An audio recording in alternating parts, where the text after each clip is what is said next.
Vamos a esperar que lleguen un poquito más.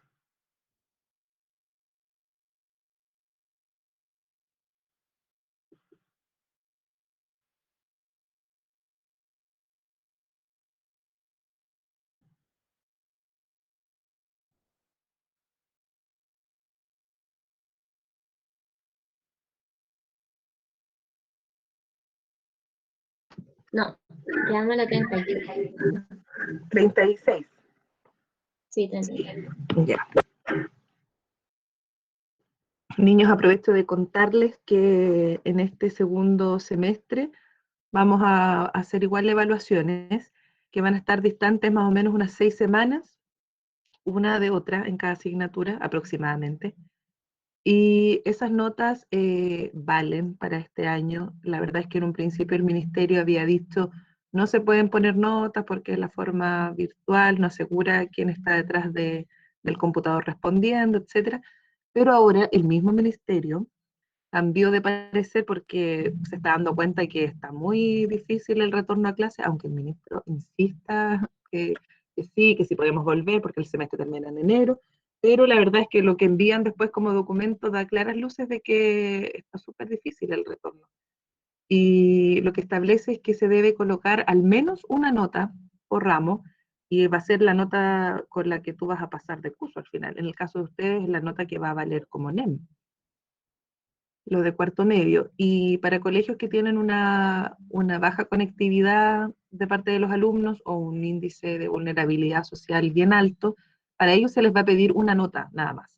En cambio, para colegios que se ha podido registrar en todo este tiempo que hay una buena conexión, se va a poder dejar libremente si se pueden poner más notas. Y el colegio así lo ha decidido, que se pueden poner más, además porque una nota como que no da chance como de mejorar, o sea, si te fue mal en esa nota, después no tienes mucho que hacer. En cambio, con unas 3 o 4 notas se puede sacar un promedio más representativo.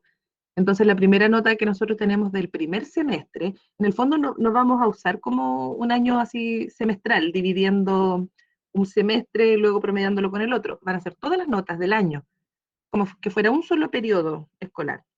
Entonces, la nota que nosotros tenemos del primer semestre se tiene que sumar para sacar el promedio con las notas que hagamos ahora en este segundo semestre. Entonces, para dejar ese tema zanjado ya de la primera evaluación, nosotros lo que habíamos dicho en un principio que esa nota era una nota representativa del trabajo que se había hecho y que la nota que valía finalmente era una nota presencial que se pudiera hacer, pero ya no hay tiempo para eso, tenemos que seguir avanzando con las materias, ya no volvimos en septiembre, claro, en septiembre ya no se volvió a clase, entonces voy a hacer otra prueba para que ustedes puedan subir esa nota anterior. Claro que es una prueba global, entonces entre todo lo que hemos visto es una prueba de todo lo que se ha visto hasta el momento y les va a servir a aquellos que todavía tienen una notita baja. No son tantos en este curso, ¿eh? Yo creo que para todos esa prueba, profe. ¿Se puede no para dar? no para los que tienen 7, para los que tengan, yo me imagino, bajo un 6, porque los que ya tienen un 6 para esta prueba, que es más materia, a lo mejor va a ser difícil sacarse más arriba de un 6, pero estoy pensando en aquellos que se quedaron a lo mejor con nota 4 y algo, nota 5, que podrían aspirar hasta un 6 a lo mejor, porque siendo realistas, con toda la materia que hay, es difícil a lo mejor sacarse un 7, pero sí pueden subir bastante su nota. Entonces, yo lo que voy a hacer es durante este fin de semana colocar esa información en el tablón viendo fechas, porque tengo que calcular bien para que nos coincida con la próxima evaluación que vamos a tener. Entonces, yo voy a poner en el tablón cuándo va a ser esta nueva evaluación, que probablemente vamos a tener que conectarnos en un horario de este día viernes, y ahí nos conectamos solo los que van a dar la prueba. Y ahí me van a decir quiénes son los que quieren dar la prueba, ¿sí? ¿Tendremos siempre clase los viernes? Sí. Ay. Sí, porque con 2 horas que teníamos a la semana yo encontré que era muy poco, no podíamos avanzar porque era una clase como pasar materia y la otra venir a revisar los ejercicios. Entonces yo solicité si podíamos tener esta clase por Meet y me dijeron que sí, que podíamos, o sea, podíamos alternar, de repente puede haber una semana en que yo considere que a lo mejor es mucho tener tantas clases virtuales y que ahí les deje una tarea para que ustedes la hagan en ese bloque. Pero hasta el momento sí nos estamos conectando todos los lunes y los viernes, aprovechando que tenemos la posibilidad de hacerlo. Las clases en todo caso siempre van quedando grabadas para que después las puedan revisar, si es que alguien no puede asistir, pero esa es la idea. Yo creo que mientras más nos conectemos es mejor, y así pueden hacer todas sus consultas. Entonces, como les decía, yo en el tablón voy a poner esa información y ahí mismo me responden, y yo me anoto para rendir la prueba. Y así pueden subir un poquitito más la nota para que le ayude al NEM. En la mayoría de los ramos se va a dar esa oportunidad, a menos que ya se haya hecho. Por ejemplo, que en la primera, que algún profesor en el primer semestre los evaluó como con las tareas que hicieron, y para aquellos que no les dio una buena nota, les hicieron una prueba, ellos ya hicieron ese trabajo, o sea, no le van a volver a repetir. Pero nosotros al menos hicimos una sola prueba, y después nos hizo una recuperativa, aunque igual sumaron todas las décimas que habían, que eran hartas décimas. Pero igual Ya. así queda gente todavía con nota baja, ¿sí? Una pregunta, ¿la prueba solo beneficia o si la doy y me va peor, me No, va... pues no, te dejo la mejor. Ah, ya, eso, gracias.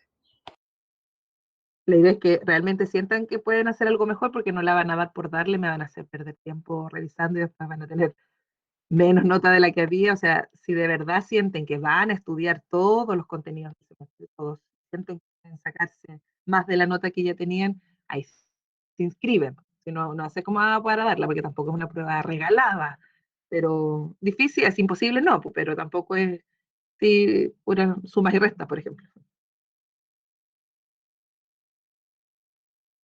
Ya, niños, dicho eso, comenzamos con nuestra revisión. A veces, o alguien tiene alguna duda todavía, ¿me puede decir? De lo que dijimos Y o con creo que respecto. es una prueba opcional. ¿Cómo? Es una prueba opcional. Sí, por supuesto. Ah, ya. Lo otro que iba a decir es que todavía no hay fecha. Preguntamos ese día, tuvimos reunión nosotros el día martes. Cuando cambiamos el consejo, tuvimos una reunión ahí de todo el patio grande, y nos decían que fechas todavía no hay. El colegio no ha, bueno, de parte del Mineduc tampoco han dicho cuándo termina el semestre. Lo que sí apareció una fecha que es para que las notas puedan ser subidas al sistema para que calculen su NEM, y eso es como a finales de noviembre. Por lo tanto, es posible que en la segunda semana o tercera semana de noviembre terminen las clases de esta forma, o incluso terminen las clases como terminaban años anteriores para los cuartos. Y después nos dediquemos a hacer ensayos e ir revisándolo, un ensayo a la semana, El, y lo profe, vamos a revisar. Ujú. el profe Luciano dijo que el ministerio había dicho que las notas tenían que estar listas antes del 19 de diciembre, algo así dijo. ¿De diciembre? Sí, el 18 de diciembre tiene que estar todo. Sí, eso también lo leí y lo dijo ayer. Yo había entendido noviembre el otro día, a lo mejor escuché mal y era diciembre, pero al menos dijeron que en noviembre ya tendrían que estar terminando. Yo diría noviembre, pero a lo mejor escuché mal. Tendría que averiguarlo. O sea, si me dan un segundo, puedo buscar. Es que me estoy basando igual en una información que vi de otros colegios, que también pusieron en sus páginas esa información, y ahí ponían las fechas de los cuartos. Pero Dice, igual ayer dio como fechas más o menos y dijo que, por ejemplo, no sé, hasta el 20 de noviembre se cerraban las materias PSU y como en octubre más o menos al final se cerraban las no PSU. Como que esas fechas dio. claro, a lo mejor por eso me suena a mí que, como yo le decía, tercera semana de noviembre, como que se estaría terminando todo lo que es este tipo de clases. Y después vendrían puros ensayos. Según yo, tendría que ser ahí, terminar en tercera semana de noviembre. Podría ser para los cuartos medios. Yo estaba viendo en otra información de colegios que incluso le van a cerrar el 18 de noviembre. Y son colegios de sistema municipal, entonces de repente a ellos les llega antes, y es así, a veces les llega antes información del ministerio. Como nosotros somos particular, tenemos como en algún aspecto algo más de libertad, pero ellos como que responden exactamente lo que dice el ministerio. Y ahí estaba leyendo de este colegio que les pone como fecha 18 de noviembre tope a los cuartos. Pero yo he puesto por eso, tercera semana de noviembre, que ya no tendrían más clases, que ahí terminaría todo. Y después, como les digo, serían ensayos nomás. Y bueno, el retorno a clase no se ve todavía cercano. El colegio en todo caso va a solicitar o elevar esta solicitud para regresar los cuartos medios, por los cuartos, pero eso ya sería como octubre, porque también depende de la fase en la cual se encuentra la ciudad en este plan paso a paso, que es el que impulsó el gobierno. Nosotros estamos actualmente en fase 3. Y cuando estén en fase 4, donde se levantan algunas medidas de restricción, ahí es donde los colegios podrían volver, algunos. Pero todavía estamos lejos de esa fase, porque si ustedes han visto las noticias, la cantidad de contagiados en la ciudad ha ido en aumento. O sea, en un tiempo se mantuvo bajo los 50 casos activos y ahora de nuevo estamos rondando los 100. Entonces, como que nos hemos ido mejorando, así que se ve un poco lejano este retorno. Pero lo importante es que al menos ustedes están recibiendo las materias, digamos, las están recibiendo todas las que necesitan para la PSU. Estamos tratando de hacer lo mejor para ustedes. Y es súper importante también que ustedes vayan poniendo de su parte. A mí este curso, mi curso, me gusta mucho que están súper motivados y que siempre los escucho que están haciendo ensayos y que no me suena a veces como en otro cuarto, con no nombrar ninguno, pero que me encuentro que están más motivados. Y la verdad es que eso me alegra bastante porque ahí noto sus ganas de realmente estudiar, de mejorarse y de rendir una buena prueba. Este año es un año súper incierto, no sabemos, va a estar más fácil, va a estar más difícil, va a costar más ingresar a la universidad. Quizás se abran cupos de admisión especial para aquellos colegios o alumnos de colegios en que no tuvieron un buen año 2020 por este tipo de clases, entonces puede que los cupos se reduzcan por carrera, ahí tengo que ponerme un poco más, eh, rendir más en la PSU. Entonces, es un año incierto, como les digo, preocupa, pero si ustedes tienen este ritmo de hacer harto ensayo, practicar harto, yo les aseguro que van a poder entrar a lo que ustedes deseen. Tía, ¿Sí? aprovechando que está hablando de esto, le puedo hacer una pregunta. Uh-huh. Es que lo que pasa es que tengo que, o sea, el rector del colegio me tiene que firmar una carta. ¿Ya? ¿Me lo tiene que firmar don Luciano o el Don Luciano, Gerardo? sí. Don Luciano, porque don Gerardo renunció. Su renuncia se hace efectiva ahora a fines de agosto, 31 de agosto. Y a partir del segundo semestre, bueno, ya estamos en segundo semestre, pero a partir de este mes desde septiembre, don Luciano es el que aparece como rector, porque don Gerardo tuvo que renunciar por su problema de salud. No, está bien delicado del corazón, entonces él tiene que hacer este reposo y dejar sus funciones. Por eso ahora don Luciano es nuestro rector. Y lo hablo con el tío Alberto, ¿o no? El tío Alberto, yo tengo entendido que redacta algunas de esas cartas como es el orientador del colegio. Él tiene algunos modelos anteriores que yo solicité, me acuerdo, unos años atrás, y él tenía unos modelos de esos alumnos que requieren, ahí depende de cuál sea tu requerimiento, pero él la redacta y ahí se la puedes enviar a Luciano. Ya, muchas gracias. De nada. Ya, niños, entonces veamos nuestro ensayo. Quedamos en el 36, me dijo Tabata. Así que vamos a revisar por aquí. 36. Claro, este lo habíamos visto porque aquí yo había corregido, ¿cierto? La alternativa, porque yo había marcado la E. Esto lo alcancé a decir, ¿cierto? Sí, que lo había ¿Sí? cambiado porque en vez de ángulo era triángulo. Claro, yo tenía en mente aquí que decía triángulo y la verdad es que escribí ángulo al final. Así que esta era verdadera y las dos que podían ser falsas eran la 2 y la 3. Ya, continuamos entonces. ¿Dudas por aquí?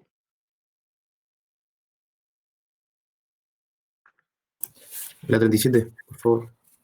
Ya, 37.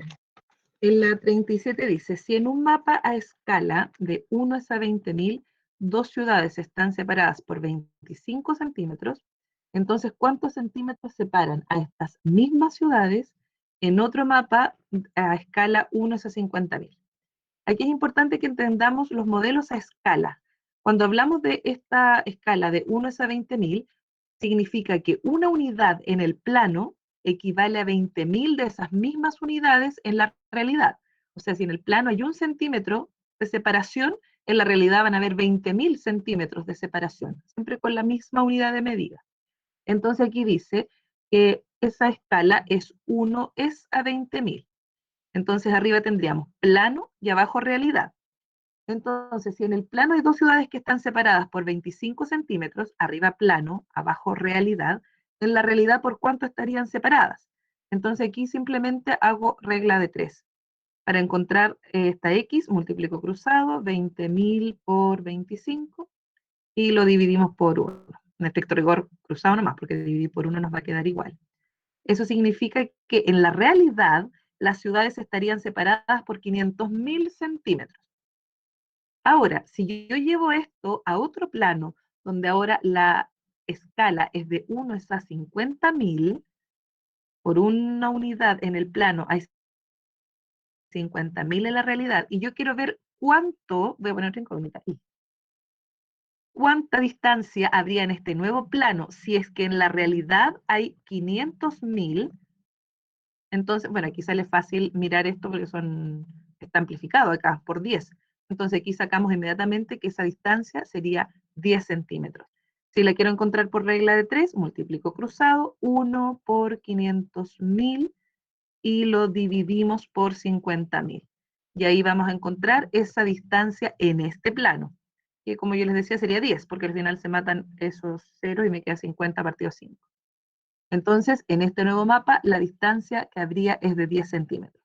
Por supuesto que es menor, también se puede sacar a lo mejor por descarte, es menor la distancia que habría en este plano comparada con el primero, porque el primero tiene una escala más pequeña, dice 1 equivale a 20.000, pero acá se tuvo que reducir, ¿cierto? De 1 es a 50.000, o sea, en el plano van a quedar más cerca, en este plano, que en este, por la escala que utiliza. Joaco, ¿me sigue la idea? Sí, Dia, muchas gracias. Ya, de nada. Entonces siempre es importante que sepamos el orden en que vamos a poner esto de las escalas. Arriba plano, abajo realidad, o al revés, pero manteniendo en las dos razones lo mismo. Plano, realidad, plano, realidad, plano, realidad. Profe, una pregunta. ¿Sí? Por ejemplo, si nos dijeran 1 centímetro equivale a 20 kilómetros, no es necesario que transformemos a unidad de medida ni nada. No, Solamente claro, si en profe, este caso, pero ahí tendrían que especificar, sí. Tendría Profe. que decirte, pero en general, dame un segundito, en general cuando se dan las escalas así, sin unidad, es porque la misma unidad es la de ambas. Centímetros, centímetros, claro. metros, metros, a menos que digan lo contrario, como dices tú. Dígame, Profe, yo me voy a tener que retirar porque tengo dentista ahora. que le vaya súper bien. No creo que tengas más dudas, Borja, porque tú te equivocaste como en una sola, creo, ¿no? Si no me equivoco, ya hemos revisado. No sé. Creo que corrigí una, entonces no sé cómo queda al final. Parece que tenías una o dos malas. Y si no me equivoco, ya las habíamos revisado. Pero después puedes revisar igual el video, que te vaya bien. Ya. Muchas gracias, chau. Ya, chau, chau. Ya, niños, veamos cuál más. Díganme ustedes. Los escucho. Porque yo tengo la 40 después marcada. Si ustedes no me dicen más, voy a ir diciendo las que yo tengo destacadas como aquellas que tuvieron un alto porcentaje de error. Tengo la 40 por aquí.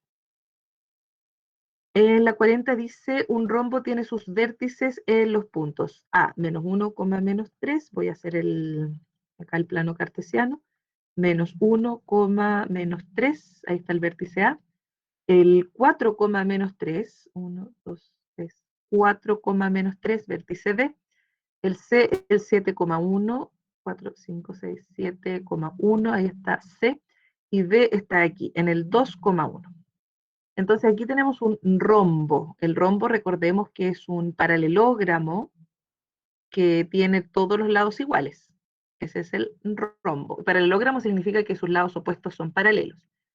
Y me piden la medida de la menor de sus diagonales. La menor sería esta diagonal. El rombo tiene diagonales, dos diagonales que son distintas. Claramente esta es la más larga, AC, y DB es la más corta. Y me piden esa longitud. Y longitud de esa diagonal está dada por la distancia entre puntos. Entonces vamos a calcular la distancia entre el punto D y el punto B. Y eso lo hacemos con fórmula de distancia. Raíz cuadrada de x2 menos x1, por ejemplo, si aquí pongo que esta es x2 y 2, y acá x1 y 1, entonces me va a quedar 4 menos 2 son 2, al cuadrado es 4, más menos 3 menos 1 menos 4, al cuadrado 16, o sea, me queda raíz de 20. Y la raíz de 20 la puedo descomponer como 4 por 5, y la raíz de 4 es 2, entonces me queda 2 raíz de 5.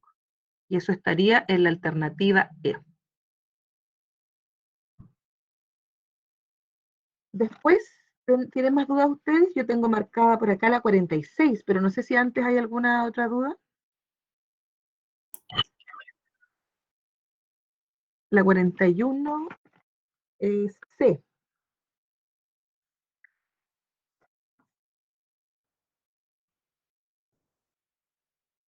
Ya, niños, después tenemos entonces, díganme ustedes, no tengan miedo de preguntar, hagan todas sus consultas, no se pueden quedar con las dudas. No hay más consultas. 46 dije yo que estaba marcada, ya la 49. Y aquí en la 44, quiero decir algo, no es una pregunta que tenga alto porcentaje de error, pero quiero decir algo importante. Acá dice que en este triángulo los segmentos CD y AB son perpendiculares. Solo me dan esa perpendicularidad. Ahí no me dice que hay un ángulo recto. Sin embargo, me dan las medidas de los 3 lados del triángulo y por lo tanto yo puedo comprobar si se cumple el teorema de Pitágoras. Si se cumple Pitágoras es porque es un triángulo rectángulo. Entonces no importa que no me digan ahí, pero me dan las 3 medidas y yo lo compruebo. Y de hecho es un trío pitagórico, 6, 8, 10. Entonces cumpliéndose el trío pitagórico, ahí hay 90 grados sí o sí. Y ahí puedo sacar, entonces aplicar Euclides, por ejemplo, porque la pregunta es en qué razón están estas longitudes CD y AC. Y CD la puedo encontrar con teorema de Euclides, cateto por cateto, partido hipotenusa, 6 por 8, 48, dividido 10, 4,8. Y ahora sacar la razón que habría entre esos dos lados, 4,8 y 6. Si aquí tengo decimal arriba, puedo amplificar por 10 para dejarlo en 48, también amplifico por 10 abajo, me queda 60, y simplifico arriba y abajo por 12, quedando 4 es a 5, que era la alternativa correcta. Después dije yo que... Profe, yo tengo una duda, que ¿Sí? no es como una pregunta en sí, pero aprovechando ese triángulo, por ejemplo. Si a mí me dan dos triángulos que son semejantes Ya, en ángulo, por lo tanto, y proporcional el lado, ¿cierto? Si a ya, mí solo me dicen que el lado CB mide 8, y ya. por ejemplo, y lo que sería el lado semejante del otro triángulo mide 4. Yo en base a El homólogo, ¿ya? claro, el homólogo. Ujú. En base a esos datos, ¿yo puedo decir la proporción de las áreas? ¿Solo con Sí, un lado por lado? sí, Sería porque si te dan los lados homólogos, tú con esos lados sacas la razón de semejanza. Por ejemplo, como dices tú, aprovechando el mismo triángulo, aquí yo tengo que este ángulo es alfa, aquí había 90, ¿cierto? Entonces ahí hay beta. Como aquí también había 90, ahí hay alfa y aquí hay 90, así que este ángulo de aquí es beta. Entonces tú podrías establecer, por ejemplo, que este triángulo ABC es semejante. Yo partí aquí, alfa 90 beta. Entonces el otro tendría que ser alfa 90 beta. Sería el CDB, en ese orden.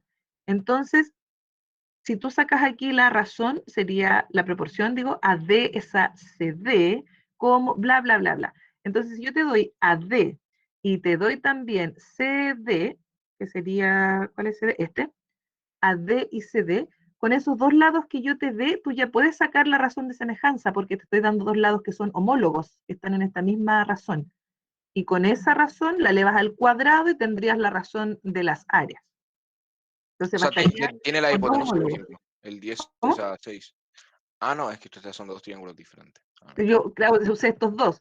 Si, también puedo hacerlo con el grande. Si yo quiero hacer el pequeño, sería triángulo ADC, dijimos.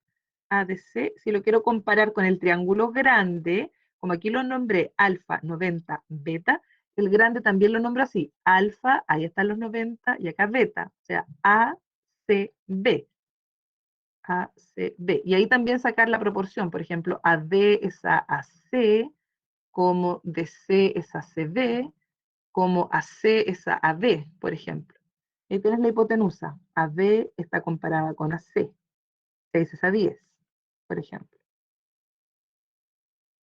¿Me entiendes?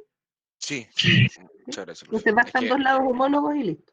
Sí, es que es un tema que me complicaba un poco porque como que se escapa un poco del entendimiento cuando uno puede decir que las áreas son proporcionales solo con un lado, pero al final si son semejantes, Sí, también si el son otro lado va a semejantes, ser sí. proporcional.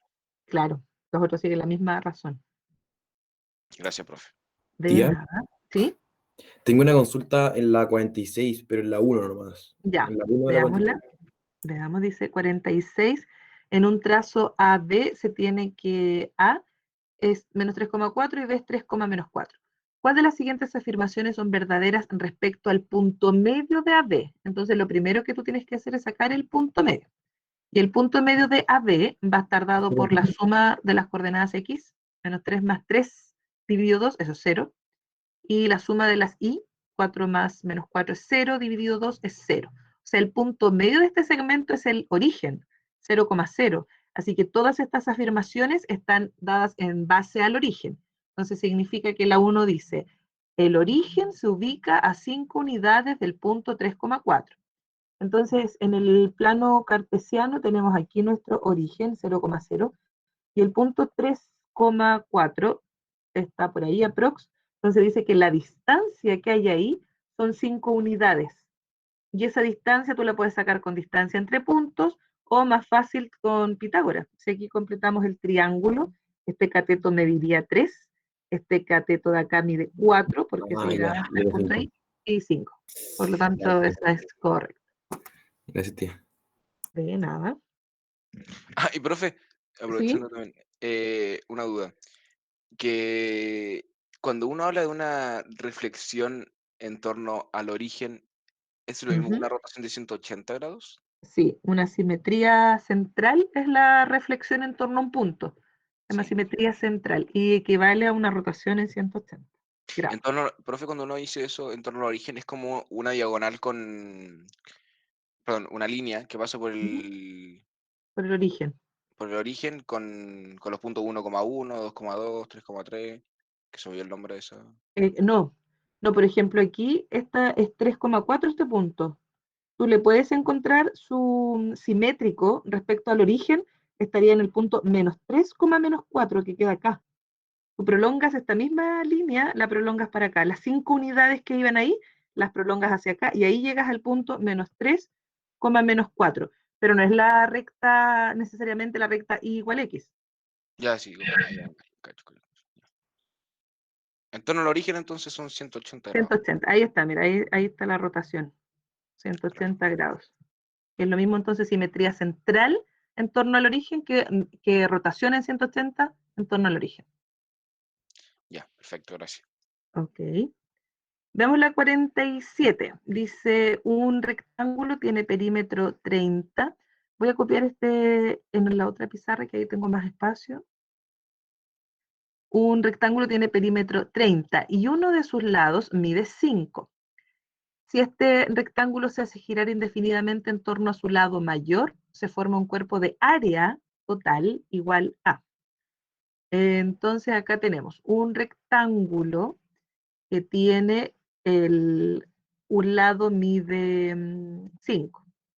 5 y 5, y el perímetro es 30, entonces estos lados de acá tendrían que ser 10, para que ahí hagan los 30 totales del perímetro. Y se hace girar en torno al lado mayor, en torno a este lado que mide 10, o en torno al de arriba, da lo mismo para qué lado se gire.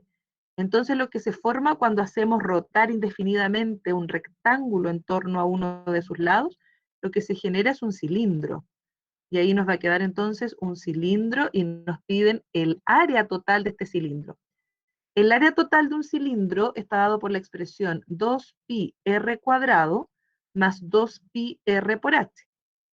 Esa es la fórmula para el área total. ¿Por qué 2pi r cuadrado? Porque el área de un círculo es pi r cuadrado, pero aquí hay dos círculos de base. Entonces 2pi r cuadrado. Y más el área lateral, que es el área del manto de este cilindro. Y dijimos que ese manto del cilindro, si uno lo estira, lo que forma es un rectángulo, al estirar todo el manto de un cilindro. Se lo desenrolla, digamos. Entonces, esta base del rectángulo, esa base, corresponde al perímetro del círculo que hay abajo. O sea, 2pi por r es el perímetro de un círculo. Y esta altura del rectángulo es la altura misma del cilindro, o sea, en este caso estos 10. Y por eso es que la fórmula es 2pi por r por h. Es la fórmula del área lateral. Esto sería las dos áreas basales, o sea, el área basal en total, que son las dos bases, y el área lateral. Entonces, cuando un rectángulo se hace rotar en torno a uno de sus lados, ese lado que se usó como lado de rotación es la altura. Entonces aquí la altura vale 10, o mide 10.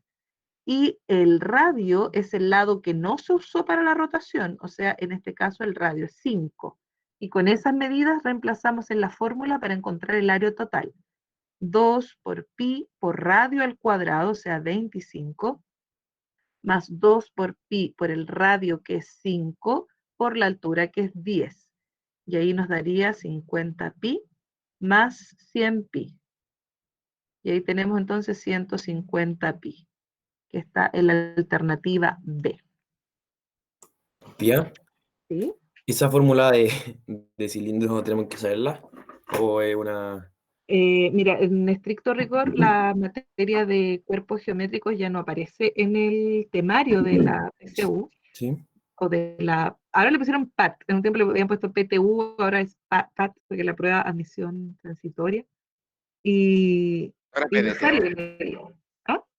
No era PDT ahora. PDT también, algunos le ponen prueba de transición, en otro lado le ponen prueba de admisión transitoria. Le han puesto muchos nombres, le sigo llamando PSU, si al final es lo mismo. Qué sé yo, no está en el temario, pero ya nos sorprendieron en el modelo, que pusieron 2 preguntas de volumen. Ahora, si te preguntaran algo así, probablemente te den las fórmulas, porque como ellos no dijeron que lo iban a preguntar, si lo llegaran a preguntar, yo creo que pondrían las fórmulas.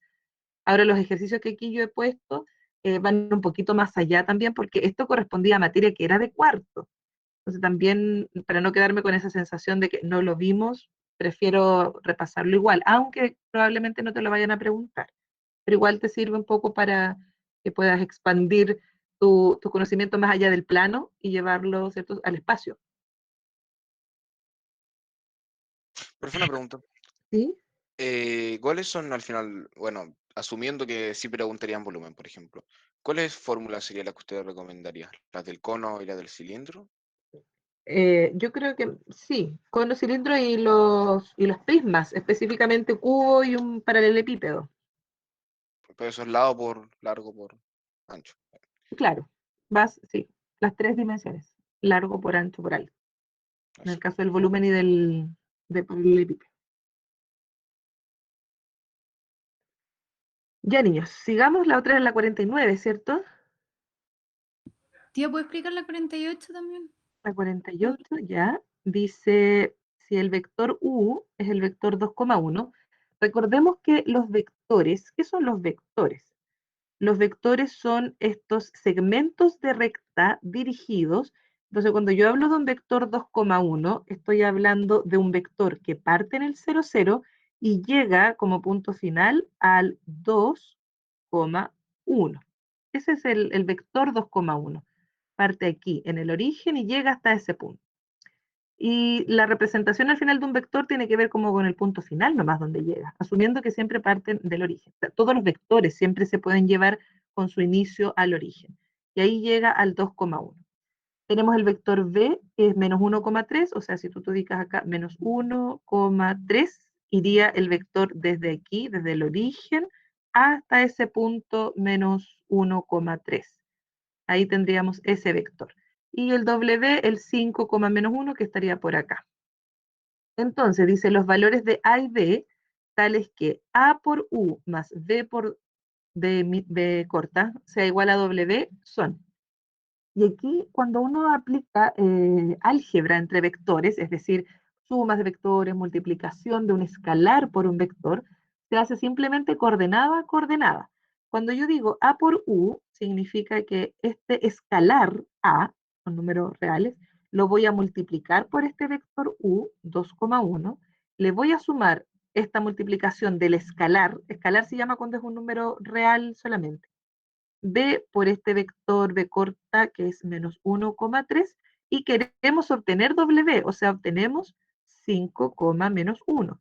Entonces, cuando multiplicamos un escalar por un vector, se multiplica por cada coordenada, quedando 2a, a, acá quedaría menos b, 3b, y eso igual a 5, menos 1. Y la suma de vectores se hace la x con la x, la y con la y.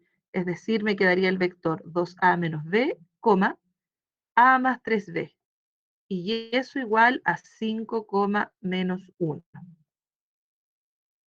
Y aquí, ahora si estos vectores son iguales, significa que toda esta x, 2a menos b, debe ser igual a 5.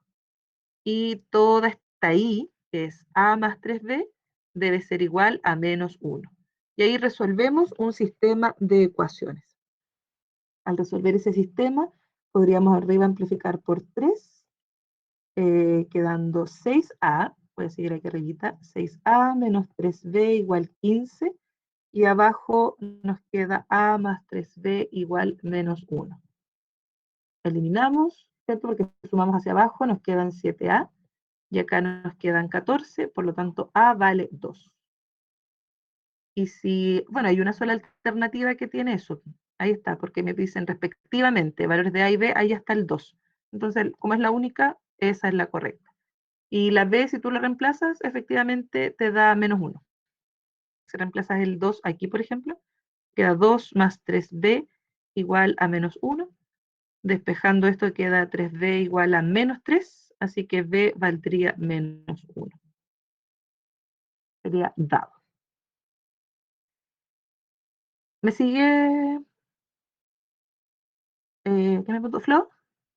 Sí, gracias, tía. Sí, ya, ok. Entonces, cuando aquí nosotros multiplicamos algebraicamente, nomás el escalar por esto, pero ¿qué significa en la práctica que un vector sea multiplicado por un escalar? Significa que si este escalar es positivo más grande que 1, entonces el vector se agranda.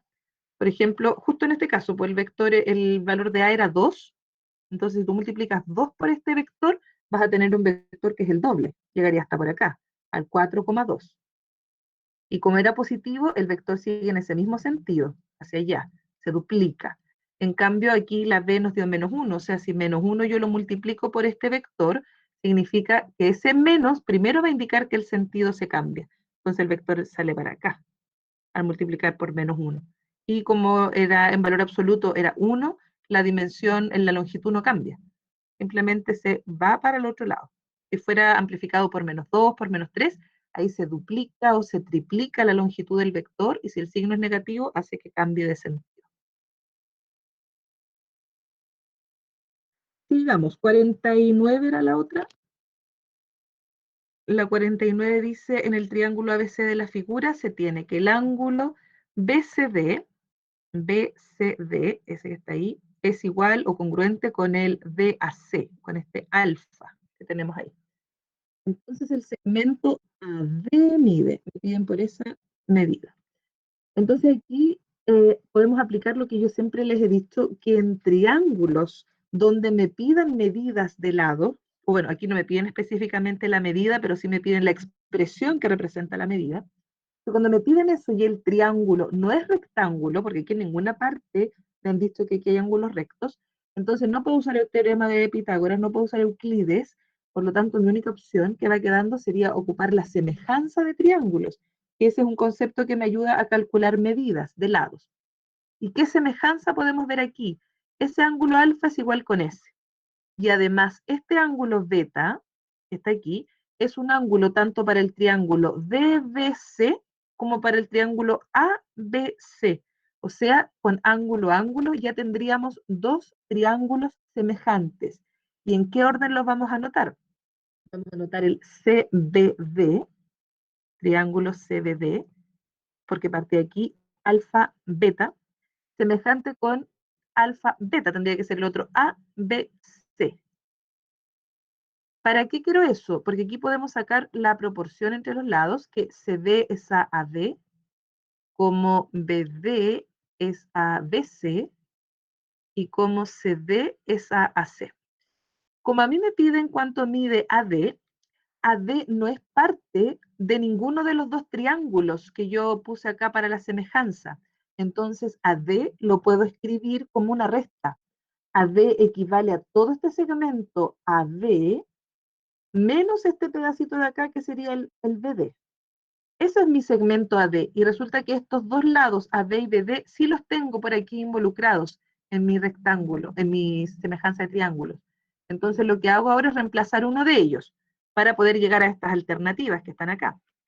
Entonces, ¿qué voy a reemplazar? Yo voy a reemplazar el BD. Este BD lo voy a sustituir por la expresión que representa a BD, de acuerdo a esta proporción. Si yo miro aquí, ahí tengo BD. Entonces, según regla de 3, este BD sería CB por BC. Al final es lo mismo, CB y BC son iguales. Entonces, al final sería BC al cuadrado, que serían estos dos, multiplicados, divididos por AB. Esa es la expresión BD. Entonces, esa la voy a reemplazar aquí.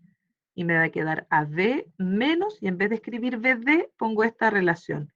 BC al cuadrado partido AB.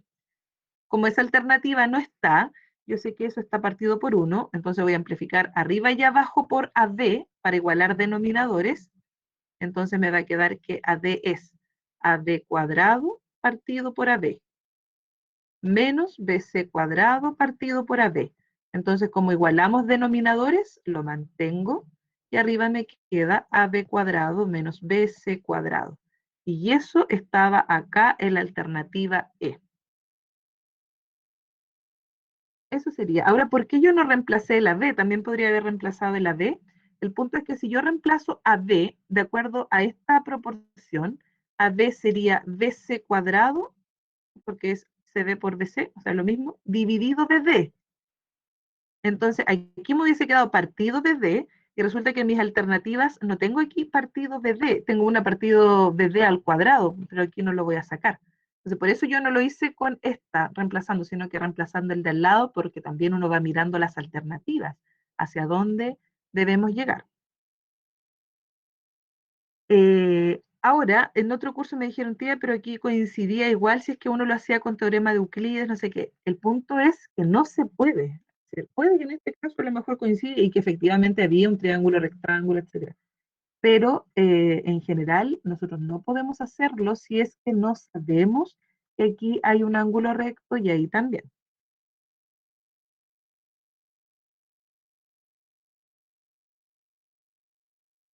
¿Se entiende, niños? Sí. Ok. Pasamos a otro más. Yo tengo el 52 marcado por aquí y ya empezaríamos con datos.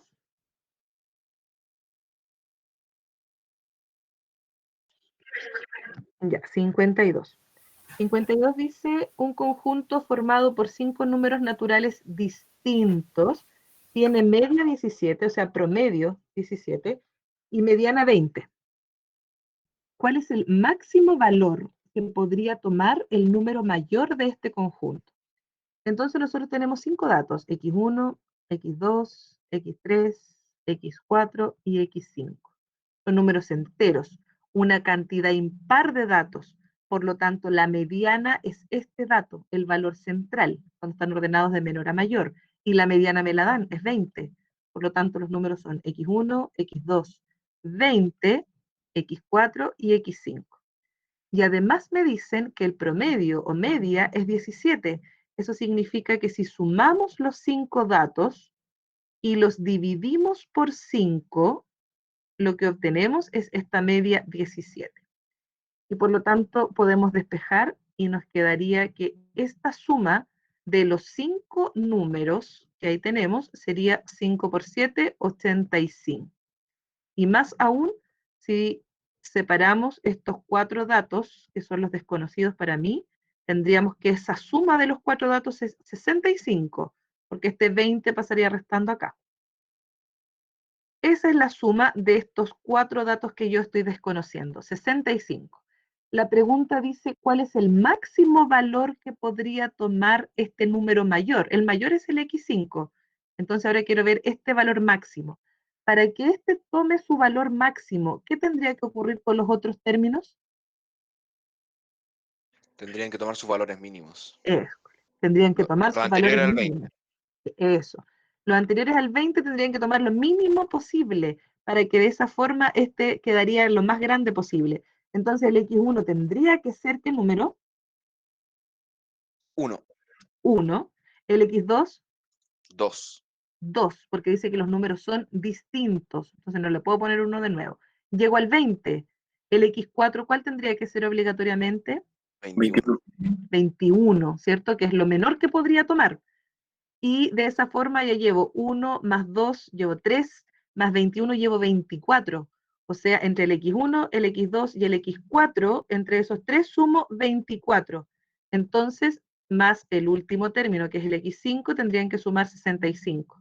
Y eso significa, restando acá, que se tomaría el valor 41, que sería el máximo valor que podría obtener el número mayor de estos datos, 41. ¿Se entiende, Maite? Ok. ¿Cuál habías marcado tú? ¿O no lo habías hecho? Ninguno. Ah, ya. Ok. Porque también el 33 podría ser un valor que podía ser. El 33 acá el último término. Y claro, estos quedaban más grandes a lo mejor, excepto el primero y el segundo, o este más grande. Pero la pregunta estaba aquí. Ahí estaba lo importante. El máximo valor que podría obtener.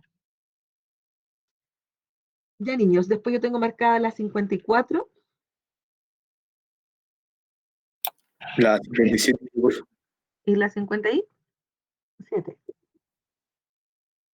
¿Sí? 57 justo por ahí. Sí, la 57.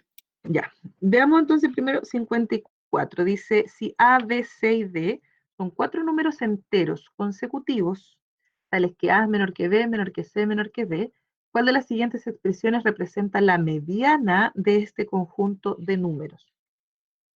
Entonces, tengo 3 números consecutivos, por lo tanto, el primero es n, el otro es n más 1, n más 2 y n más 3, sin perder de vista que este es el A, el B, el C y el D.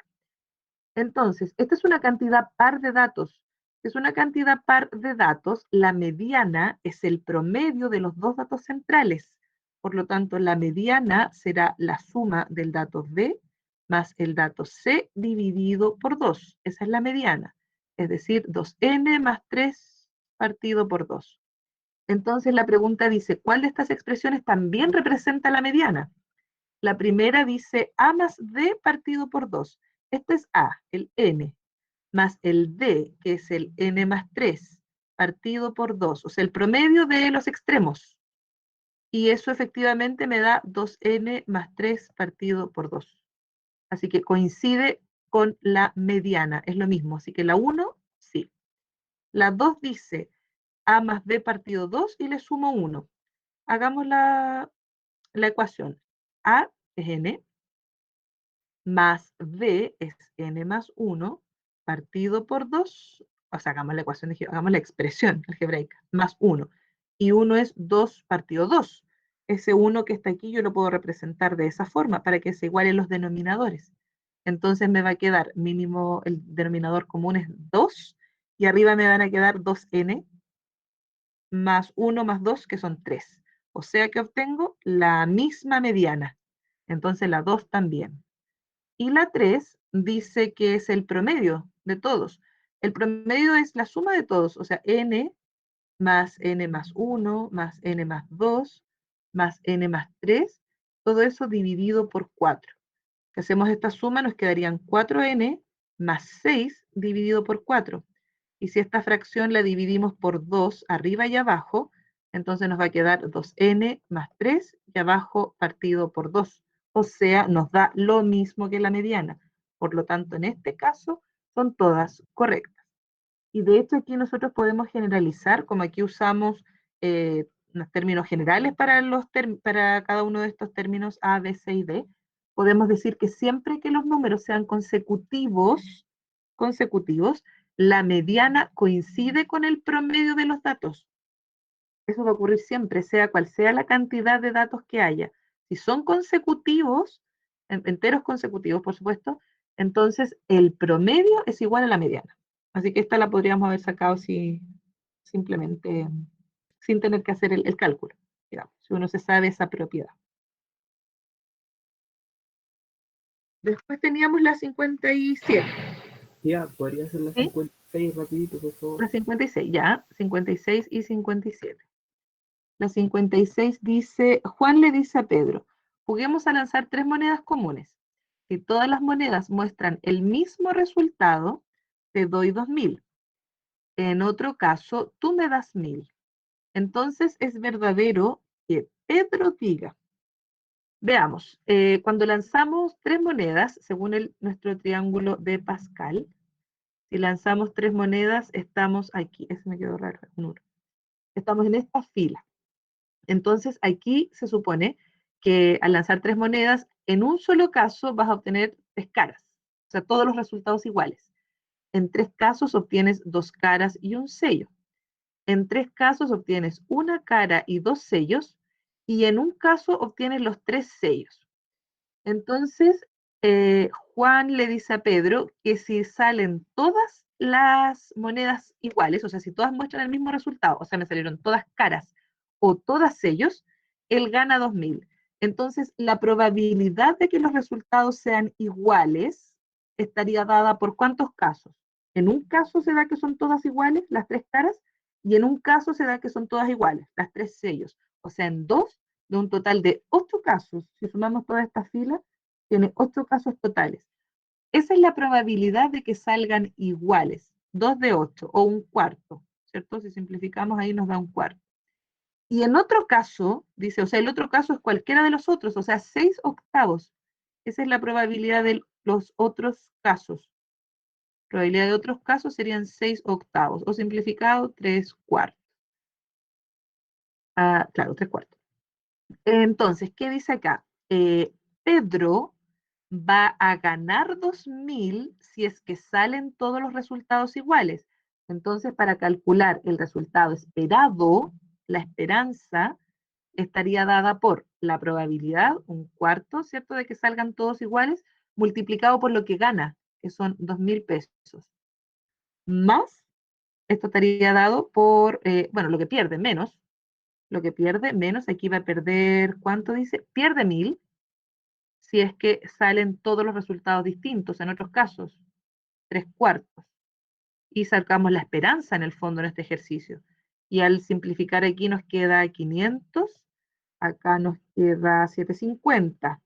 Entonces, ¿cuál es la esperanza? La esperanza es menos 250, o sea, si esto se repite a lo largo del tiempo, se espera perder 250 pesos.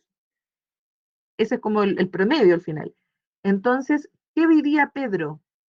Pedro es el que está jugando y su esperanza es negativa. Entonces, Pedro tendría que decir, ¿el juego me es favorable?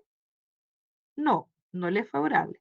¿El juego me resulta desfavorable? Sí, porque la esperanza es que pierda. ¿Y el juego no es justo? Claro, justo se llama cuando la esperanza es 0. En cualquier otro caso se dice favorable o desfavorable, pero no es justo, es verdadero. Así que por eso es la 2 y la 3. ¿Se entiende, Milo? Sí, sí. ¿Sí? Es que Ya. me había olvidado. Ok.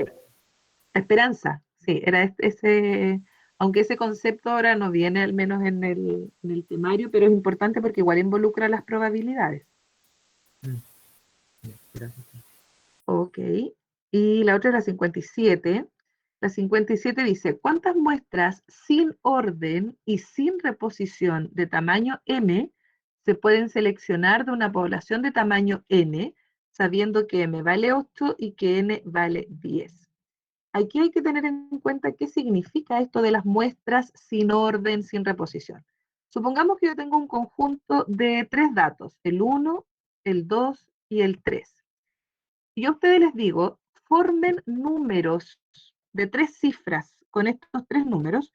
Ustedes podrían formar el 111, por ejemplo, el 112, el 113, o sea, pueden repetir sus cifras, podrían formar el 222, porque yo les pedí formar números, sin condiciones, y los números se pueden dar de esta forma. O podrían formar el 323, que sería distinto del 233, por ejemplo. A pesar que tienen las mismas cifras, son números distintos. Lo mismo ocurriría con ese, el 211 es distinto del número 112. Entonces, a estas se les llaman muestras con orden, porque aquí sí importa el orden en que estén ubicadas estas cifras, si está la cifra de la centena, de la decena o de la unidad. No es lo mismo si yo las voy intercambiando. Entonces, estas se llaman muestras, yo hice un ejemplo ahí, no las hice todas, muestras con orden y además con reposición. Reposición significa que si yo puse el 1 en la primera cifra, también puedo ponerlo en la segunda y también puedo ponerlo en la tercera.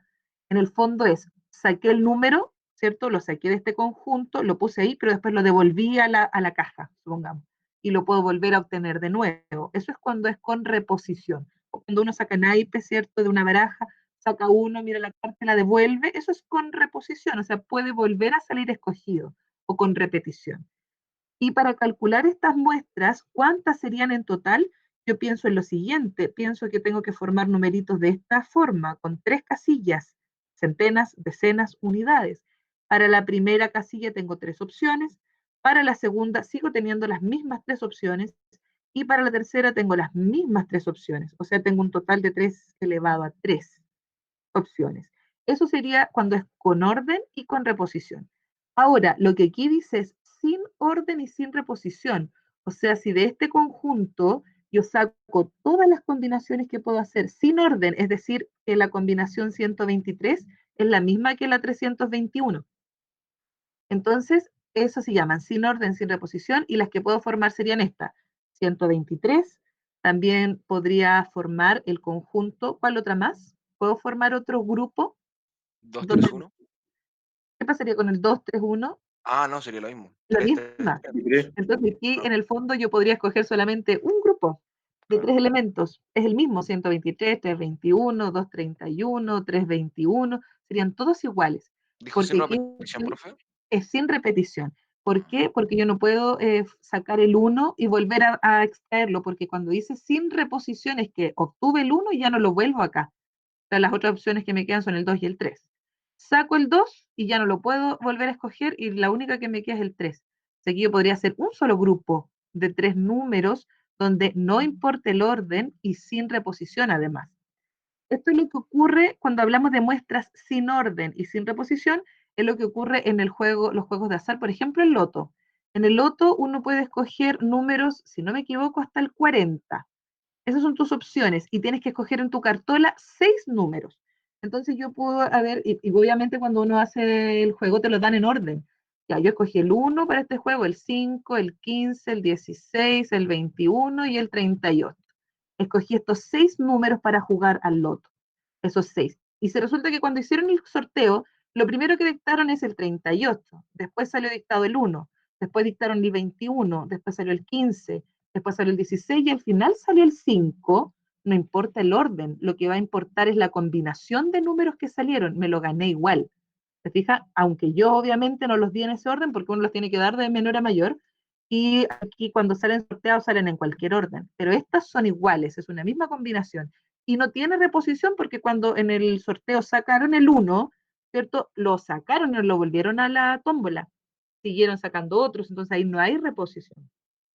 Y estas formas de encontrar cuántas muestras se pueden obtener sin orden y sin reposición están dadas por el número combinatorio n sobre r. O en este caso le vamos a poner m porque aquí me lo preguntan con m abajo. Esa es la fórmula. Y ese número combinatorio es lo que vimos el año pasado, cuando estudiamos el modelo de probabilidad binomial.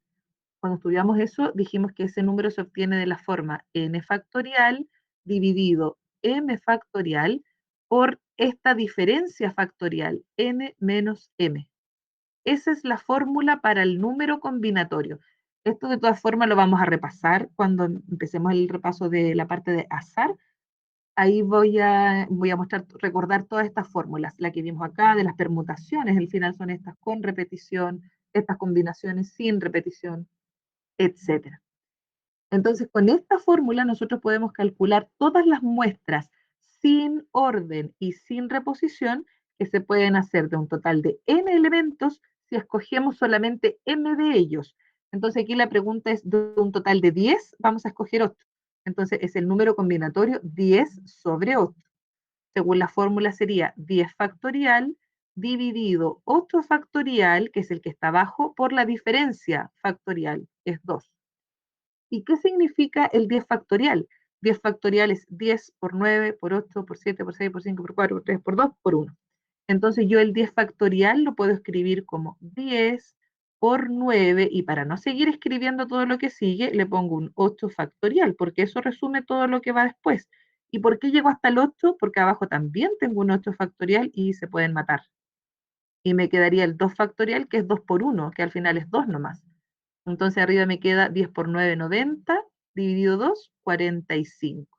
Entonces yo puedo hacer 45 muestras sin orden y sin reposición de este conjunto de 10 datos, escogiendo 8 de ellos. Anoten ahí entonces para que no se les olvide en este ejercicio, ojo, lo que se ocupa es esta fórmula. Estas son combinaciones sin orden y sin reposición.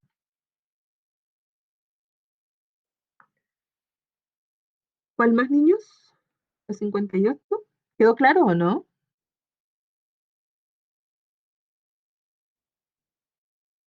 No, parece que no. Sí. Sí, gracias. Profe, ¿Sí?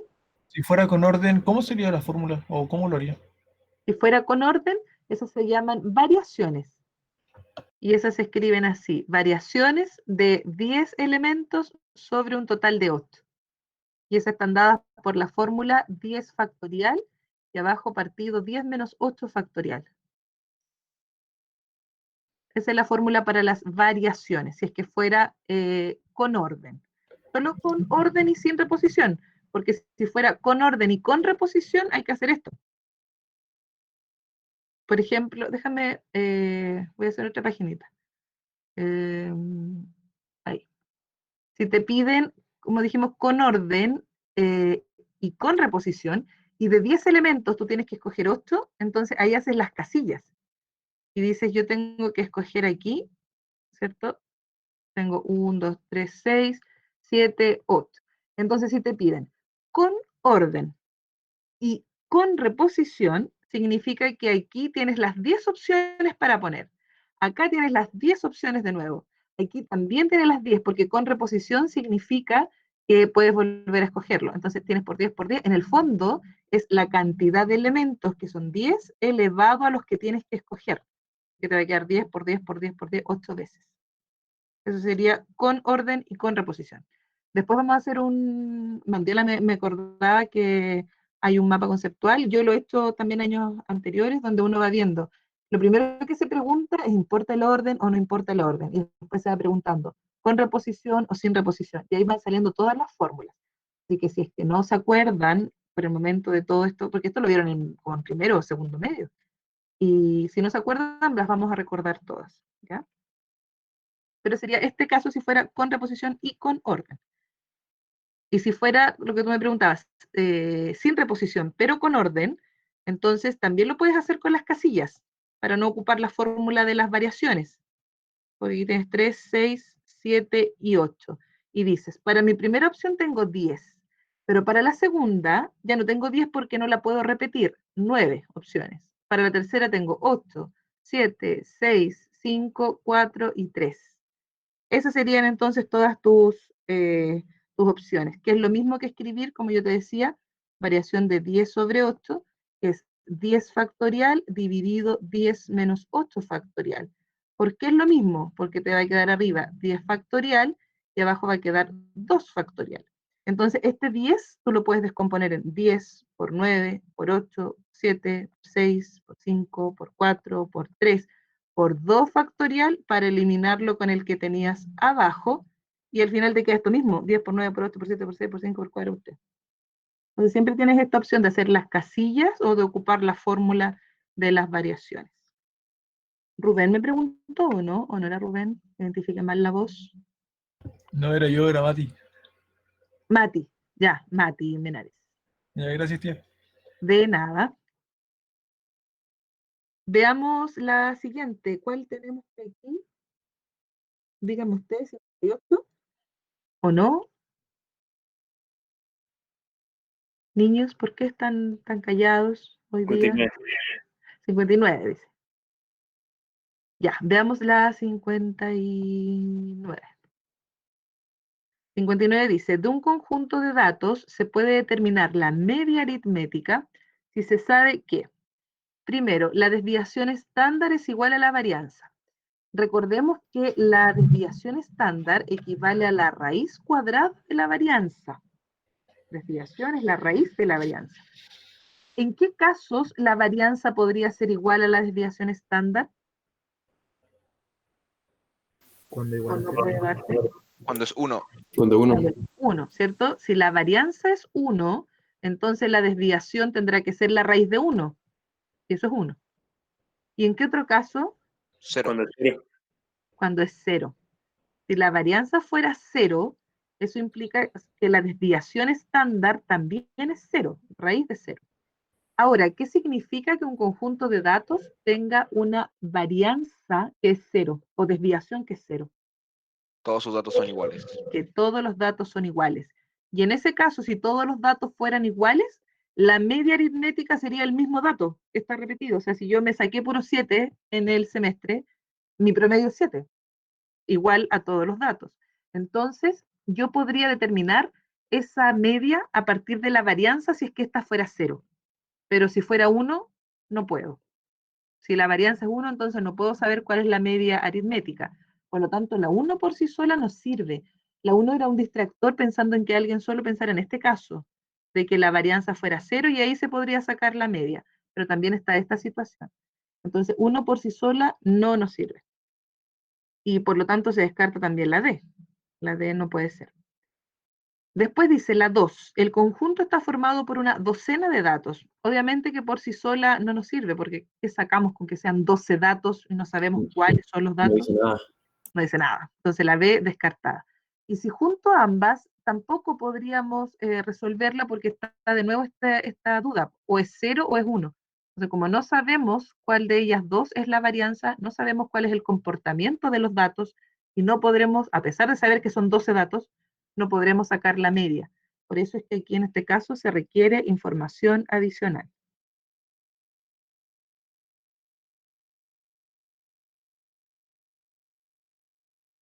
¿Cuál más, niños? La 60, profe, podría serla, con su 60. metodología. Ya, la 60 dice, sea el experimento el lanzamiento de dos dados normales de 6 caras, y sea la variable aleatoria x el cuadrado de la diferencia de los números que se obtienen. Entonces, ¿cuál de las siguientes proposiciones es o son verdaderas? Cuando lanzamos dos dados, tenemos un total de 36 casos totales de combinaciones que se podrían establecer. Entre esas combinaciones, la diferencia de los puntos obtenidos podría ser ¿cuánto? ¿Cuál es la menor diferencia que yo podría establecer cuando lanzo dos dados? Yo podría tener 0, ¿cierto? En el caso que obtenga mismos números. Si a mí me sale el 1 con el 1, la diferencia es 0. Pero aquí está dada la variable aleatoria como el cuadrado de la diferencia. Entonces, mi variable aleatoria, aquí abajito, la variable aleatoria x tiene un recorrido que van a ser los cuadrados de esas diferencias obtenidas. El cuadrado de 0 es 0. ¿Qué otra diferencia puedo obtener cuando lance dos dados? 1. 1. Por ejemplo, si me saliera el 3 con el 4, por ejemplo. Hay una diferencia 1 al cuadrado, 1. ¿Qué otra diferencia puedo obtener? 4. Diferencia 4, por ejemplo, si me sale un 1 y un 5, tengo diferencia 4, pero me piden el cuadrado. Así que será 16. Me salté uno yo porque, ¿cuál falta? 4. Diferencia La de la diferencia... me faltan varios más. Le falta 4 también. Sí, cuando hay una diferencia de 2 entre los puntos, por ejemplo, entre 1 y 3 hay una diferencia 2 al cuadrado es 4. Cuando me salga el 1 con el 4 hay una diferencia 3, que al cuadrado es 9. ¿Cuál más me falta? Ahí venía la diferencia 4, que al cuadrado es 16. Diferencia también puede ser 5. Si me sale un 1 con un 6, hay diferencia 5, eso es 25. ¿Y hay más? No. No hay más, ¿cierto? Porque la máxima diferencia que yo podría obtener es 5, en este caso, que me salga un 1 y un 6. Entonces, este es el recorrido de mi variable aleatoria, es decir, estos son los valores que la variable puede obtener. Entonces, cuando me preguntan en la 1, la probabilidad de que la variable tome el valor 0, significa acá, ¿en qué casos la variable toma el valor 0? toma ese valor cuando la diferencia de puntos entre los dados es 0. ¿Y en cuántos casos se da eso de los 36 totales? En 6. En 6. ¿Y cuáles son esos 6? Cuando me salga un 1 con un 1, 2, 2, 3, 3, 4, 4, 5, 5, 6, 6. O sea, en 6 de 36 casos se obtiene que la diferencia de puntos es 0 y por lo tanto el cuadrado es 0 también. Profe, eso lo saca con la tabla esta tan famosa de Con los dados, ¿así? Cuando ponen los números 1, de 2, los 3, 4, 5, 6, sí, y que son claro, 36 datos. Con esas, con la mayoría de claro, las ahí veces se hace con esa tabla. cuando son 2 dados, sí. Sí, Ahí porque tienes yo 36 combinaciones. Y a los veces de lo la intento, diagonal son los que son iguales. El 1 con el 1, el 2 con el 2, el 3 con el 3. Son 6 casos.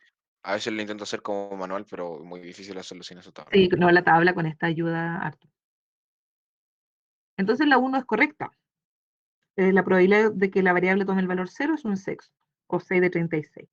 Ahora la segunda dice, la probabilidad de que la variable tome el valor 3. Resulta que yo veo mi recorrido de la variable aleatoria y no está el 3. Por lo tanto, esta probabilidad es 0 y no un sexto, inmediatamente descartada. Y después dice la probabilidad de que la variable tome el valor 5. Veo acá, no es posible que la variable tome el valor 5, así que no puede ser un sexto, es 0 también, descartada. Solo la 1 sería la correcta. El distractor aquí es que ustedes piensen en una diferencia de puntos que sea 3, pero aquí la variable está definida como el cuadrado de la diferencia de puntos. O sea, en el fondo tendrían que haber obtenido una diferencia de puntos de raíz de 3, y eso no se puede en el dado. Niño, son las 11:50. ¿Y hasta esta hora nuestro bloque o no? 11:55. Quedan 5 minutos. Sí. Ya, la siguiente, 61. 61. 61 dice, en la tabla adjunta se muestra la distribución de probabilidad de una variable aleatoria discreta, X. ¿Cuál es el valor de P? Primero, cuando uno ve una tabla donde dice que es la distribución de probabilidad, significa que todos estos valores son los que puede tomar la variable aleatoria y no hay otra. Estos son los valores. Y por lo tanto, todas estas probabilidades que están acá deben sumar 1. Es decir, P más 2P más 3P más 4P tiene que hacer el total, es 1. Y ahí despejamos P. Sería 11P, no, 10P, 10P igual a 1 y por lo tanto P es un décimo. Y si P es un décimo, es 0,1. ¿Sí? ¿Se entiende? Sí, gracias, tía. Ok. ¿Cuál más?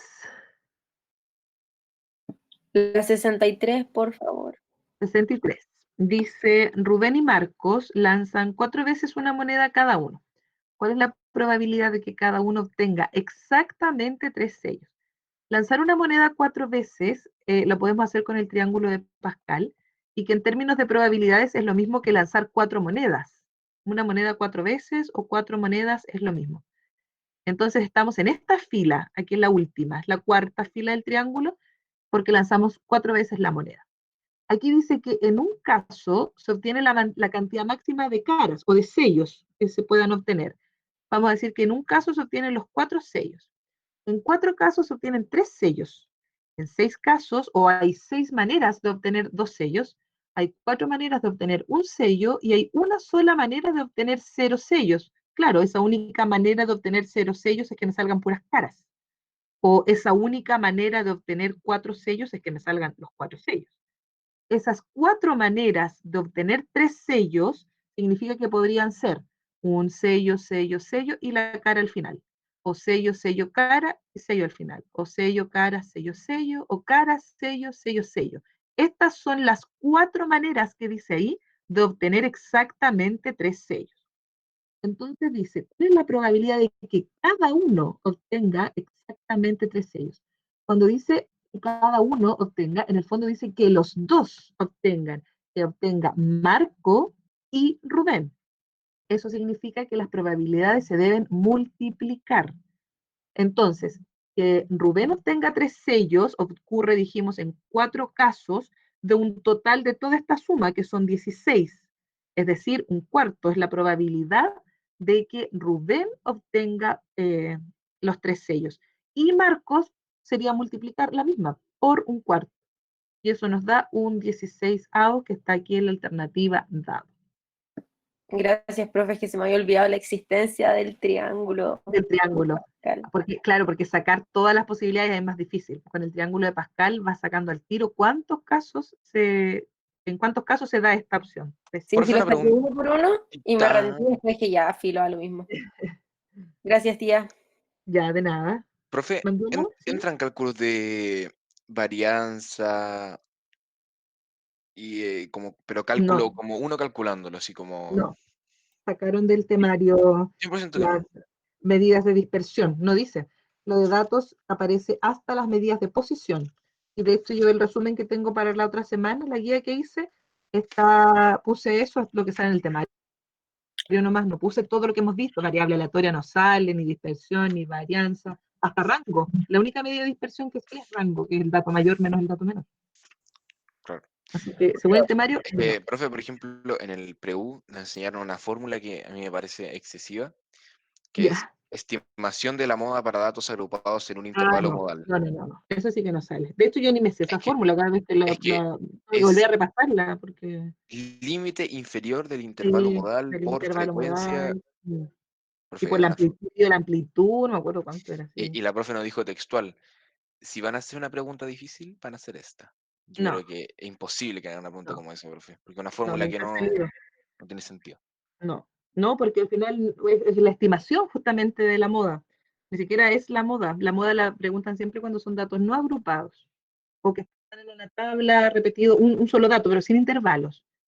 No, yo te aseguro que no, nunca la he visto. De hecho, yo no me sé esa fórmula. Yo la tengo que buscar para recordar, igual que la de la mediana para estimarla. La busco y ahí cuando la veo digo, me acuerdo algo pero no me la sé de memoria. Yo creo que ¿Quién más le va a nadie. decir algo? Sí, Sí, yo creo que no. hice el ensayo el otro día y salió una pregunta de calcular la varianza, la desviación estándar. Sí, Calcularla. porque los ensayos puedes encontrar cualquier cosa, pero en el temario de la PSU no sale para este año. ¿Un ensayo del previo o un ensayo De la banda. No, porque los ensayos va a encontrar. De hecho, yo aquí igual en este ensayo pregunté cosas de varianza y de desviación, porque es materia que hemos visto, pero en el temario dice que no. Ni siquiera el concepto, no sale. Yo subí el temario, están ahí en el Classroom para que lo vean, ¿sí? La esperanza se calculaba con el X por como su Probabilidad. frecuencia, que es como 0, ¿cierto? La probabilidad al final. Eso, ¿sí? y eso lo sumo, ¿cierto? Entonces me va a dar como el número posible. Al final, Eso se llama promedio ponderado o esperanza, al final es lo mismo. el esperable, digamos. El valor esperado, claro. Y después con eso yo podría sacar la varianza, ¿no? Que sería También, X menos, o era con promedio. al cuadrado. ¿Cómo? Era la esperanza de los datos al cuadrado menos la esperanza al cuadrado. Sí, pero no, es otra fórmula, es la varianza a partir de la esperanza, pero no, eso no te lo van a preguntar. Pero era con los cuadrados. Sí, es que no, yo me confundí. Yo estaba hablando de la fórmula esa, la típica que usted nos preguntó, digamos, en prueba. Esa es X menos media aritmética al cuadrado. X menos media aritmética. Es que no logro escribir X menos media. Y eso al cuadrado. Sí, pero eso es para después, para poder sacar la varianza después. Claro, la varianza. Sí. Esa no la van a preguntar, esa fórmula. No, según yo no, porque no Ok. está en el temario. Ya. Niños, se nos acabó el tiempo, nos quedaron por revisar solamente 2. Si tienen un tiempito, las revisamos, ¿les parece o no? El que no pueda quedarse, después puede revisar el video para que terminemos luego este ensayo. Y el Sí, lunes, profe. Sí, ya, por fin. rapidito, y el lunes ya nos dedicamos a resolver preguntas de volumen, de la guía de geometría, que no hemos terminado. Así que para el lunes, ahí junten todas las dudas y además comenzamos el lunes el repaso de datos. Ya, niños, en la 64 dice lo siguiente: en una caja hay 7 camisas blancas y 5 azules. Si de la caja se sacan al azar y al mismo tiempo 3 camisas, ¿cuál es la probabilidad de que las 3 sean del mismo color? Cuando dice sacar 3 al mismo tiempo, aquí no importa el orden, si me salió primero el azul, después la blanca y después otro azul, de lo mismo, porque voy a sacar las 3 al mismo tiempo. Entonces aquí esto se trataría de una combinatoria, combinaciones sin orden y además sin reposición. O sea, si tengo una camisa, por ejemplo, esa no la puedo sacar 3 veces la misma. No sé si me entienden. O sea, puede salir una sola vez cada camisa. Entonces son combinaciones sin orden y sin repetición, por lo tanto usamos la fórmula del total de camisas, que son 12, 7 más 5, de esas 12, quiero ver, primero quiero escoger 3. De esas 12 camisas quiero escoger 3. Entonces aquí yo voy a calcular el total de combinaciones que yo puedo obtener. Escoger 3, un total de 12. Según la fórmula del número combinatorio, esto es 12 factorial dividido 3 factorial, el de abajo, por la diferencia factorial. Entonces esto nos va a quedar 12 por 11 por 10 y llego hasta el 9 para poder simplificarlo con el que estaba acá. Y me queda el 3 factorial, que es 3 por 2. Y 3 por 2 son 6, en el 12 cabe 2. Multiplicando me quedarían 220. O sea, tengo 220 maneras de escoger 3 camisas de un total de 12. Estos serían mis casos totales. Ahora, ¿cuáles son mis casos favorables? Mis casos favorables yo quiero que sean del mismo color. Entonces, eso significa que puedo sacar las 3 blancas o las 3 azules. Así que debo sumar esos casos de sacar 3 blancas. ¿Y cómo yo escojo 3 blancas de un total de 7 blancas que son? Entonces tengo 7 blancas y quiero ver yo de cuántas maneras puedo obtener 3 blancas. Y sería 7 factorial dividido 3 factorial por la diferencia factorial, que es 4. Es 7 por 6 por 5. Llego hasta el 4 para poder simplificarlo con el de abajo, y el 3 factorial, que es 3 por 2. Y 3 por 2 es 6, así que se matan con ese. Y me queda 7 por 5, 35 casos favorables para obtener 3 camisas blancas, un total de 7 blancas. Ahora también me sirven las camisas azules. Son 5 azules y quiero ver las formas en que puedo escoger 3 azules, que sería 5 factorial dividido 3 factorial por esta diferencia factorial, que es 2. Entonces eso nos da 5 por 4 por el 3 factorial. Abajo me queda el 3 factorial, que se mata con ese, y el 2 factorial, que es 2. Simplifico, 5 por 4 es 20, dividido 2 son 10. O sea, estos dos son mis casos favorables para este problema. Entonces, para calcular la probabilidad, son los casos favorables, 45, serían esta suma, dividido los casos totales, que son 220. Simplificando por 5 arriba y abajo, nos queda 9 de 44, y eso es la alternativa C. Esta es una forma de hacerlo, que es con la combinatoria. La otra forma de hacerlo, y que a lo mejor algunos lo hicieron así, es considerar, aunque aquí dice que se sacan las 3 al mismo tiempo, es como que yo mire la primera que saqué, luego la segunda, luego la tercera. Las saqué al mismo tiempo, pero las voy a mirar por separado. Entonces, la probabilidad de esas 3 que saqué, la primera sea azul, serían 7 de 12. Cuando mire la segunda, va a tener una probabilidad de 6 de 11, y cuando mire la tercera, va a tener una probabilidad de 5 de 10, va bajando. Entonces, esto es de sacar azul. Si yo simplifico acá, por ejemplo, el 6, 1 y acá 2, me queda 7 por 5, 35, que son esos mismos casos, partido 2 por 10 por 11, 220, que eran mis casos totales. O sea, me da lo mismo. Y tendría que sumarle la probabilidad de sacar ¿cuál es ahora? La blanca. Entonces, si tengo 5 blancas, mi primera probabilidad de las que saqué serían 5 de un total de 12, después veo 4 de un total de 11, y después vemos, ¿cuánto sería? 3 de un total de 10. Entonces, al hacer esto, también nos va a quedar la misma probabilidad. Podríamos simplificar aquí el 5 con el 10, por ejemplo. Ahí cabe 2. También podemos simplificar el 2 con el 4. Ahí cabe 2. podemos simplificar el 3 en el 12, que cabe 4, ¿cierto? Y ahí podemos hacer las simplificaciones. No sé si me queda alguna más por simplificar. El 2 con el 4. El 2 con el 4 que está ahí. Entonces al final me queda 1 partido 22. Pero si amplifico por 10, arriba y abajo, me va a quedar 35 de 220 más 10 de 220. Y esas 10 eran las mismas que estaban ahí. O sea, la probabilidad al final me va a dar exactamente lo mismo. 45 de 220. Así que podía hacerse de las dos formas. Ahora, en estricto rigor, esta es la forma, digamos, la correcta, porque habla de que se sacan al mismo tiempo las tres camisas, entonces son combinatorias. Los que lo habían hecho, ¿con cuál caso lo hicieron? ¿Con la combinatoria o con la de acá, en multiplicando cada una? Con la de al lado. Con esta, la multiplicación. ¿Cierto? Da lo mismo al final. Pero a veces es importante saber esta fórmula porque a veces puede que no te den el resultado y te den como la operación y te pongan así las alternativas con los factoriales. Y si no sabes con esta fórmula no vas a poder llegar a la alternativa correcta, o sea, tendrías que desarrollarlas todas al final. Entonces también hay que saber este caso.